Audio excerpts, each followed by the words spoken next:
ದುಳ್ಗನ್ವಾಡಿ ಗ್ರಾಮದ ಆರಾಧ್ಯ ದೇವರಾದ ಬಸವೇಶ್ವರ ದೇವಸ್ಥಾನದ ವಾಸ್ತುಶಾಂತಿ ಹಾಗೂ ಕಳಸಾರೋಹಣ ಕಾರ್ಯಕ್ರಮಗಳು ಧಾರ್ಮಿಕ ವಿಧಿವಿಧಾನಗಳೊಂದಿಗೆ ಅದ್ದೂರಿಯಿಂದ ಜರುಗಿದವು.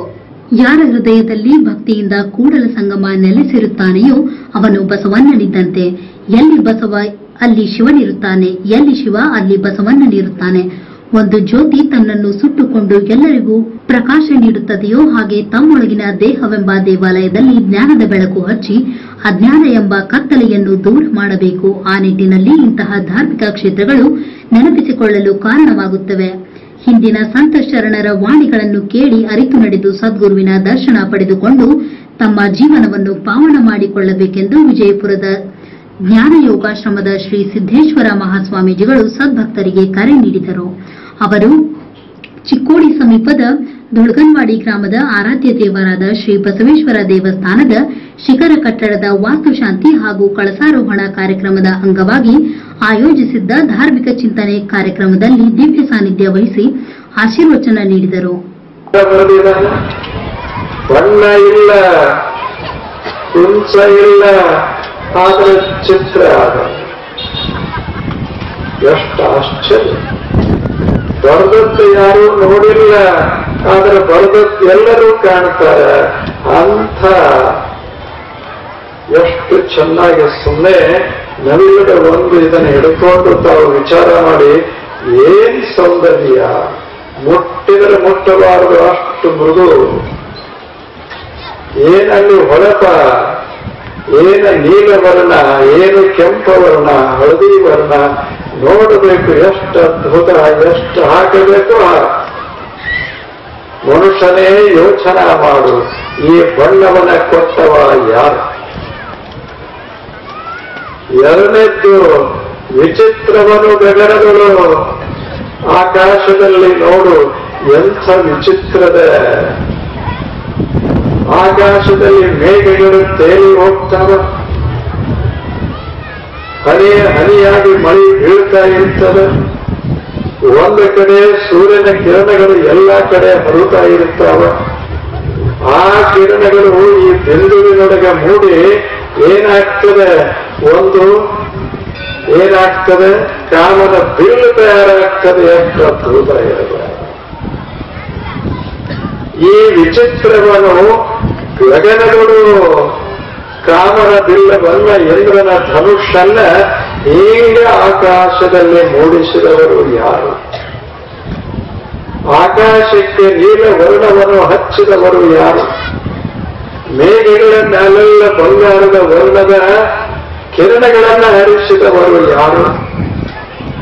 ಗೌರವ ಅತಿಥಿಗಳಾಗಿ ಆಗಮಿಸಿದ ವಿಧಾನ ಪರಿಷತ್ ಸದಸ್ಯರಾದ ಮಹಾಂತೇಶ್ ಕವಟ್ಕಿಮಠ್ ಅವರು ಮಾತನಾಡಿ, 800 ವರ್ಷಗಳ ಹಿಂದೆ ಅಣ್ಣ ಬಸವಣ್ಣನವರು ವಚನ ಸಾಹಿತ್ಯದ ಮುಖಾಂತರ ಸರ್ವರಲ್ಲಿ ಸಮಾನತೆ ತರಲು ಹಾಗೂ ಸಮಾಜದಲ್ಲಿನ ಓರೆಕೋರೆಗಳನ್ನು ತಿದ್ದುವ ನಿಟ್ಟಿನಲ್ಲಿ ರತ್ನದಂತಹ ವಚನ ಸಾಹಿತ್ಯ ನೀಡಿದ ಮಹಾಪುರುಷರು ವಿಶ್ವಜ್ಯೋತಿಯಾಗಿ ಬೆಳಗಿದರು. ಅವರ ದ್ಯೋತಕವಾಗಿ ಈ ಗ್ರಾಮದಲ್ಲಿ ಭವ್ಯ ಬಸವಣ್ಣನ ಗುಡಿಯ ಕಳಸಾರೋಹಣ ಮಾಡಿ ಭಕ್ತಿಭಾವ ಮೂಡಿಸಿದ ತಾವುಗಳೆಲ್ಲ ಶರಣ ಸಂಸ್ಕೃತಿ ಉಳಿಸಲು ಮುಂದಾಗಬೇಕೆಂದು ಕರೆ ನೀಡಿದರು. ಈ ಬಸವೇಶ್ವರ ದೇವಸ್ಥಾನ ಇಲ್ಲಿ ಮತ್ತೊಮ್ಮೆ ಜೀರ್ಣೋದ್ಧಾರ ಆಗುವುದರ ಮೂಲಕ ಒಂದು ಕಳಸ ಆರೋಹಣ ಕಾರ್ಯಕ್ರಮ ನಾಳೆ ಜರುಗ್ತಾ ಇದೆ. ಅದು ಯಶಸ್ವಿ ಆಗಲಿ. ಬರ್ತಕ್ಕಂಥ ದಿನಮಾನಗಳಲ್ಲಿ ಅಣ್ಣ ಬಸವಣ್ಣ 12ನೇ ಶತಮಾನದಲ್ಲಿ ಆಗಿ ಹೋದ ನಂತರ ಬಸವ ಜಯಂತಿ ಆಚರಣೆಗಳು ಎತ್ತುಗಳ ಮೆರವಣಿಗೆಗೆ ಸೀಮಿತ ಆಗಬಾರದು.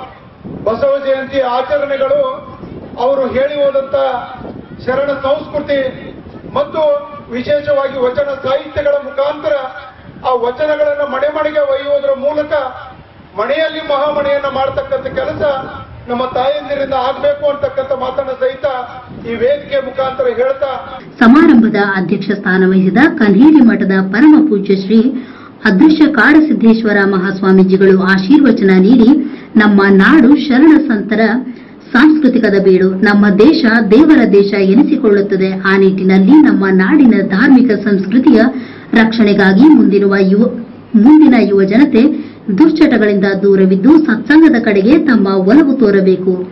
ಯಾರಿಗೂ ಕೆಡಕನ್ನು ಮಾಡದೆ ಎಲ್ಲರಿಗೂ ಒಳಿತಾಗುವ ದಿಶೆಯಲ್ಲಿ ಎಲ್ಲರ ಮನದಲ್ಲಿ ಮನೆ ಮನಗಳಲ್ಲಿ ಗೌರವಿಸಿಕೊಳ್ಳಬೇಕೆಂದು ಕಿವಿಮಾತು ಹೇಳಿದರು. ಪ್ರತಿಯೊಬ್ಬರ ಮನಸ್ಸಿನಲ್ಲಿ ಏನ್ ನೋಡ್ಲಿಕ್ಕೆ ಸಿಗ್ತೈತಿ ಅಂದ್ರ ದೇವರು ಧರ್ಮ ಇದು ನೋಡ್ಲಿಕ್ಕೆ ಸಿಗ್ತೈತಿ ಅಂತ ಹೇಳ್ತಾ. ಈ ಊರ ಜನಸಂಖ್ಯೆ 3,000 ಐತೆ ಅಂತ ಹೇಳಿದ್ರೆ ನಾ ಕೇಳಿದೆ, ನಮ್ಮ ಬಸವಪ್ರಭುಗಳನ್ನು ಕೇಳಿದೆ, ಎಷ್ಟೈತ್ರಿ ಊರ ಜನಸಂಖ್ಯೆ ಅಂತ ತಿಳ್ಕೊಂಡು ಇದರ ರಕ್ಷಣೆಗಾಗಿ ತಮ್ಮನ್ನ ತಾವು ಕಟಿಬದ್ಧರಾಗಿಸ್ಕೊಂಡು, ಇದು ನಮ್ಮ ದೇಶದ ವೈಶಿಷ್ಟ್ಯ. ನಮ್ಮೂರೊಳಗ ತಾವು ನೋಡ್ರಿ, ಈ ದೇಶದೊಳಗೆ ಬಹಳ ದೊಡ್ಡ ಶ್ರೀಮಂತರಾಗಿ ಹೋಗ್ಯಾರ, ಧನಿಕರಾಗಿ ಹೋಗ್ಯಾರ, ಐಶ್ವರ್ಯವಂತರು ಅಧಿಕಾರಿಗಳು ಆಗಿ ಹೋಗ್ಯಾರ, ರಾಜ ಮಹಾರಾಜರು ಆಗಿ ಹೋಗ್ಯಾರ. ಆದ್ರೆ ಯಾರನ್ನೂ ಪೂಜಾ ಮಾಡಿಲ್ಲ. ಯಾರನ್ನ ಪೂಜಾ ಮಾಡ್ತೀವಿ, ಯಾರನ್ನ ನೆನೆಸ್ತೀವಿ ಅಂತಂದ್ರ ದೇವರನ್ನ, ಮಹಾತ್ಮರನ್ನ ಮನೆಯೊಳಗಿಟ್ಟು ಪೂಜಾ ಮಾಡ್ತೀವಿ, ಮನುಷ್ಯನೊಳಗಿಟ್ಟು ಅವ್ರನ್ನ ನೆನೆಸ್ತೀವಿ. ಇದಕ್ಕ ಸಂಸ್ಕೃತಿ ಅಂತ ಕರೀತೀವಿ. ಶಿವಪ್ರಸಾದ್ ಜೊಲ್ಲೆ, ದುಂಡಪ್ಪ ಬೆಂಡವಾಡೆ, ರವೀಂದ್ರ ಶೆಟ್ಟಿ, ಅಪ್ಪಾಸಾಹೇಬ್ ಚೌಗ್ಲೆ ಕಾರ್ಯಕ್ರಮದಲ್ಲಿ ಉಪಸ್ಥಿತರಿದ್ದರು. ಆರಂಭದಲ್ಲಿ ದೇವಸ್ಥಾನದ ಆವರಣದಲ್ಲಿ ಸಿದ್ದೇಶ್ವರ ಮಹಾಸ್ವಾಮೀಜಿಗಳು ಸಸಿ ನೆಟ್ಟು ಸಮಾರಂಭವನ್ನು ಪ್ರಾರಂಭಿಸಿದರು. ಪರಮಪೂಜ್ಯ ಒಪ್ಪತ್ತೇಶ್ವರ ಮಹಾಸ್ವಾಮೀಜಿಗಳು, ಗುಳೆದಗುಡ್ಡ ಇವರು ಪ್ರಾಸ್ತಾವಿಕವಾಗಿ ಮಾತನಾಡಿದರು.